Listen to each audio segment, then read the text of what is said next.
Rapaziada, ao contrário do que muitos esperavam, os brasileiros não começaram a Libertadores tão bem assim. No momento da gravação desse vídeo, no caso, na manhã da quinta-feira, dia 4 de abril, já jogaram Flamengo, Fluminense, Botafogo, Palmeiras e Grêmio. E ainda faltam jogar Atlético Mineiro contra o Caracas e o São Paulo contra o Tajeres. Como estou gravando esse vídeo antes dos jogos do Atlético Mineiro e do São Paulo, não vou poder comentar sobre, porque eu não sei o que aconteceu. Mas podemos discutir sobre o que aconteceu com os outros brasileiros que já jogaram. Os outros 5 brasileiros que já estrearam na Libertadores. E, aliás, não estrearam tão bem. E quando eles foram lá, vão conhecer o que é pressão e o que é inferno. Pedro domina, Gabriel na esquerda, Arrascaeta por dentro pro Arrascaeta, bateu!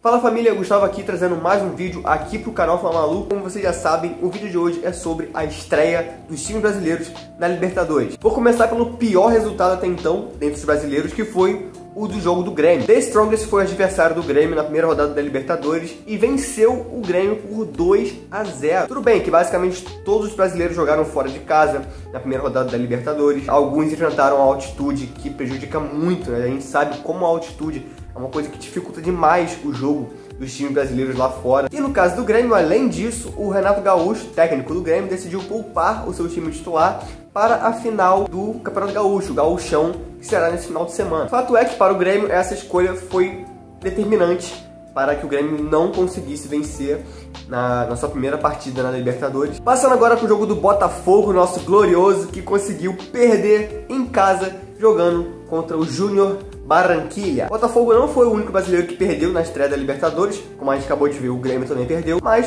pelo menos o Grêmio teve a desculpa de estar jogando fora de casa e com o time reserva. O Botafogo foi com força total, foi com o seu time considerado titular e ainda tinha vantagem de estar jogando em casa, com a sua torcida lá apoiando e empurrando o time. Mas o Botafogo não só não aproveitou essa vantagem, como conseguiu tomar 3 gols só no primeiro tempo. Aos 43 minutos, no finalzinho do primeiro tempo, o lateral Hugo fez um gol para o Botafogo para diminuir a diferença no placar, mas não foi o suficiente para o time reagir. No segundo tempo, o time não quis a disposição, o Júnior Barranquilla também não quis atacar mais, não havia necessidade de se expor mais, né, já tendo o resultado na mão, e conseguiu segurar o resultado até o final, 3-1, Júnior Barranquilla em cima do Botafogo, lá na casa do Botafogo. Fluminense e Palmeiras tiveram roteiros parecidos nos seus jogos. Ambos saíram perdendo, ambos jogando fora de casa. Fluminense contra o Alianza Lima e o Palmeiras contra o São Lourenço. Romagnoli fez o gol do São Lourenço aos 20 minutos do primeiro tempo contra o Palmeiras. E o gol do Alianza Lima contra o Fluminense foi marcado aos 35 do primeiro tempo por Serna Jaramillo. Assim como o Renato Gaúcho, o Abel Ferreira, técnico do Palmeiras, decidiu poupar os seus jogadores titulares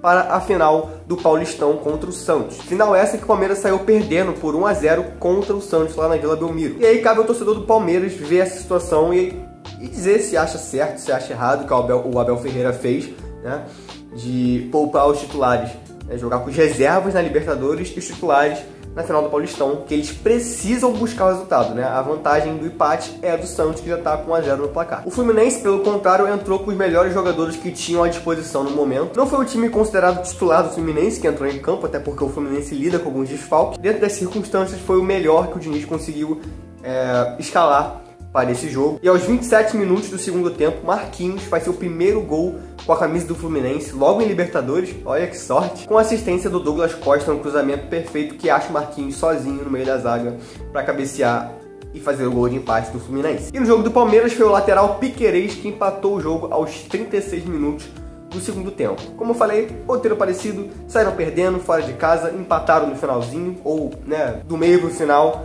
do segundo tempo. E agora, o que todos esperavam, Flamengo e Milionários. Milionários e Flamengo empataram por 1-1. E ao contrário de Fluminense e Palmeiras, que saíram perdendo e buscaram empate no decorrer do jogo, o Flamengo saiu vencendo com um gol de pênalti do Pedro aos 19 minutos do segundo tempo. Pênalti esse sofrido pelo Arrascaeta e que gerou a expulsão do jogador Larry Vázquez. O meio-campo Larry Vázquez foi expulso pela falta que fez no Arrascaeta dentro da área, matou uma chance clara de gol, tomou o cartão vermelho e o Pedro bateu e converteu o pênalti. Por mais que nenhum time brasileiro tenha pegado uma altitude realmente absurda, né, como vai ser o caso do Flamengo quando jogar contra o Bolívar, o estádio do Bolívar, para você ter noção, fica a 3.640 metros acima do nível do mar. 3.600 metros. É muita coisa. O estádio do Milionários, que foi onde o Flamengo jogou a primeira rodada da Libertadores, não é tão alto assim. são só 2.600 metros. Basicamente 1.000 metros de diferença, né? 1.000 metros abaixo da altitude onde fica o estádio do Bolívar, mas, né, continua sendo 2.600 metros, continua sendo uma altitude que atrapalha e influencia sim no desempenho dos jogadores, impacta diretamente na qualidade do jogo. Dito isso, eu acho que não dá pra botar totalmente na conta da altitude. Claro, a altitude influencia sim, porém, não dá para deixar de fora a atuação abaixo que o Flamengo teve, né? Como eu falei, todos os brasileiros jogaram mal, mas eu tô falando do Flamengo, tô falando do meu time, e, irmão, não dá pra jogar assim, tá ligado? O lateral Matias Vinha finalmente teve uma oportunidade de começar jogando no time titular do Flamengo, uma coisa que eu esperava muito, porque o Vinha vinha jogando bem, ele é a reserva do Ayrton Lucas, né? O Ayrton Lucas é o considerado titular do Flamengo. Então o Matias Vinha sempre entrava no segundo tempo, no decorrer do jogo, e entrava bem, entrava muito bem o Matias Vinha, só que nesse jogo, que ele começou como titular contra o Milionários, não jogou bem. Aliás, que partida pavorosa do Vinha, logo no começo do primeiro tempo, ele perdeu um gol de cara, uma bola livrinha que ele recebeu no meio da área, de cara pro gol, o goleiro deslocado, era só empurrar pra dentro. Beleza que ele pegou a perna ruim dele, né? Pegou com a perna direita, que não é a perna boa, mas mesmo assim, irmão, tem que mandar pra dentro do gol aquela bola, não tem jeito, não pode perder uma bola dessa. E durante o jogo também ele não foi bem, né? Errando domínio, errando passe, enfim, não tava na sintonia boa o Matias Vinha, assim como todo o elenco, né? O volante Eric Pulgar, meu Deus do céu, o Pulgar, que geralmente é uma peça essencial pro meio campo do Flamengo, na construção, né, tanto para atacar como para defender. O Pulgar é um excelente jogador, mas contra o Milionários, Jesus Cristo. Aliás, para você que tá curioso, o Flamengo foi a campo com Rossi, Varela, Fabrício Bruno, Davi Luiz,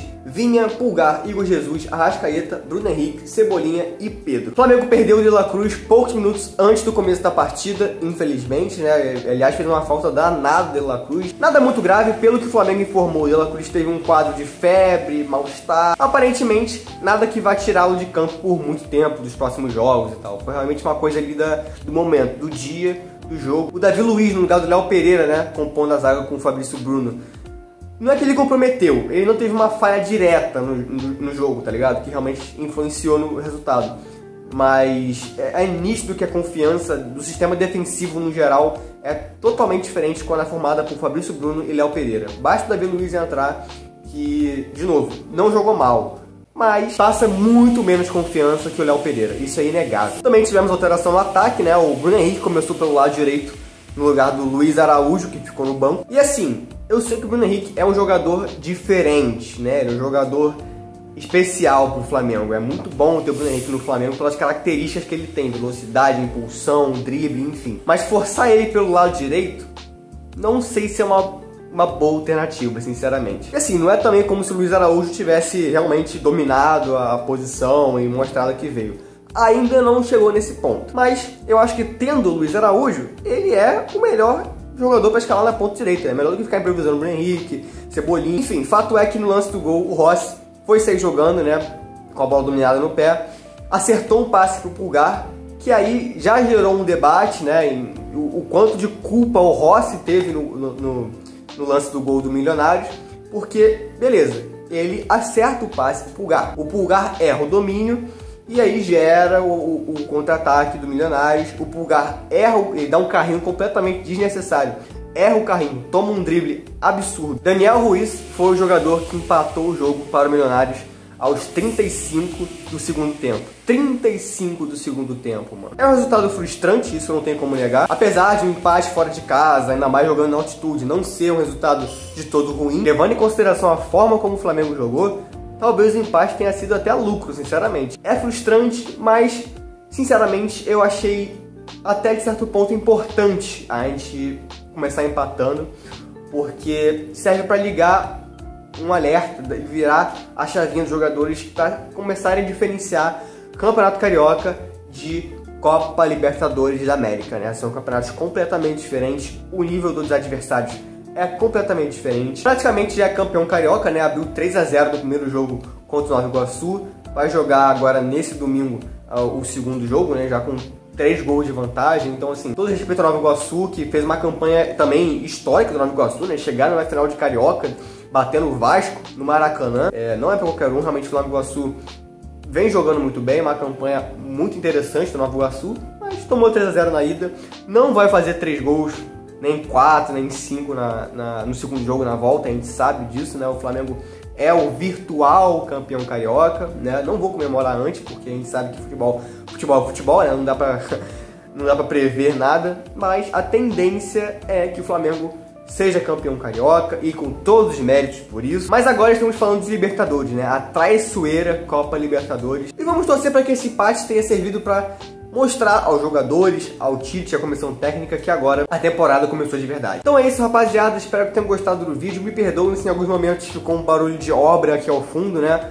Sabe como é que é? Apartamento, prédio, vizinho, né? Não tem muito que a gente possa fazer. Você que tá chegando agora aqui no canal Fla Maluco já pode se inscrever, já pode ativar o sininho pra você ficar por dentro dos próximos vídeos que vão sair. Compartilha com seus amigos que gostam de futebol, não só os flamenguistas, né? Eu sei que Fla Maluco, né? A tendência é puxar pro Flamengo e óbvio que é. Mas eu vou tentar, como eu fiz no vídeo de hoje, pluralizar um pouquinho, né, o conteúdo, abordar outros jogos, outros times e tal, até para atrair um pouco mais outros tipos de audiência, né, de outros clubes, de outros times, de outras torcidas, enfim. Se você cometeu o erro de não deixar o like no começo do vídeo, pode dar like agora, não tem problema, eu te perdoo. Comenta aqui embaixo o que você espera do seu time na Libertadores, classificar primeiro no grupo, passar das oitavas, chegar à final, ser campeão. Fiquem bem, tamo junto, até a próxima. Saudações rubro-negras, valeu rapaziada, até a próxima.